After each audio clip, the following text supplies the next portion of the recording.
గోదావరిలో నీళ్లు పుష్కరంగా ఉన్నాయి.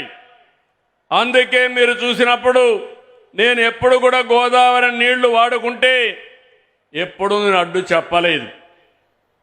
విభజన తర్వాత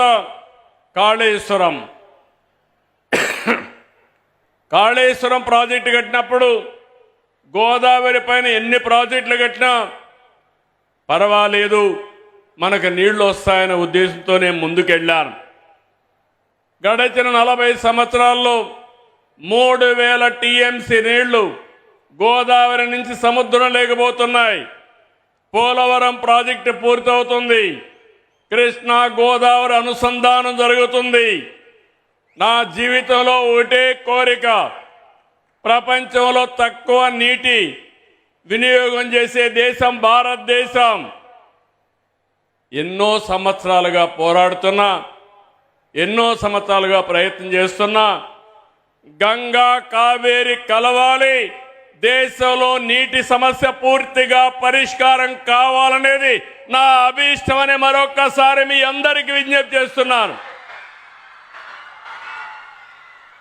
అదే సమయంలో ఆంధ్రప్రదేశ్లో ఉండే నదులన్నీ కలపాలి. తెలంగాణలో గోదావరి నీళ్లు కూడా వాడుకోవాల్సిన అవసరం ఉంటే వాడుకోవాలి. తెలుగు రాష్ట్రాల మధ్య విద్వేషాలు కాదు, సమైక్యత అవసరం. ఒకరినొకరు అర్థం చేసుకోవాల్సిన అవసరం ఉంది.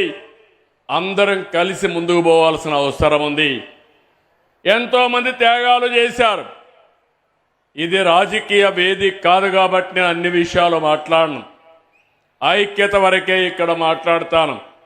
మిగిలిన విషయాలన్నీ బయట చెప్తాను. కానీ నా జీవితాశయం ఒకటి, నీటి విషయంలో కానీ సహకారంలో కానీ తెలుగు వారందరూ కలిసి ఉండాలి. ప్రపంచంలో ఎక్కడున్నా మనల్ని గుర్తించేది ఏకైక భాష, అది తెలుగు భాష.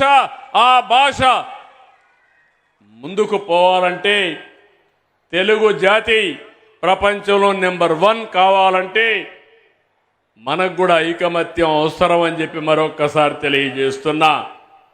దేశంలో హిందీ మాట్లాడే రాష్ట్రాలకి ఎక్కువ రాష్ట్రాలుంటే ఆ తర్వాత తెలుగు మాట్లాడే వాళ్ళకి మాత్రం దేశంలో 2 రాష్ట్రాలు ఉండడం మనందరికీ గౌరవం. ఈ గౌరవాన్ని నెక్స్ట్ లెవెల్కి తీసుకుపోవాలంటే, ఒకప్పుడు ఇజ్రాయెలీస్ జూయిష్ ఎవరైతే ఉన్నారో వాళ్ళ జనాభా 1 కోటి కూడా లేదు. కానీ ప్రపంచం అంతా కూడా ఆర్థికంగా ముందుకు పోయి అమెరికాకు పోయినా ఏ దేశానికి పోయినా శక్తివంతమైన జాతిగా జూయిష్ ఉన్నారు. 2047కి జూయిష్ను కూడా మించిపోయి నెంబర్ 1 జాతిగా తెలుగు జాతి ఉండాలనేది నా ఏకైక లక్ష్యం.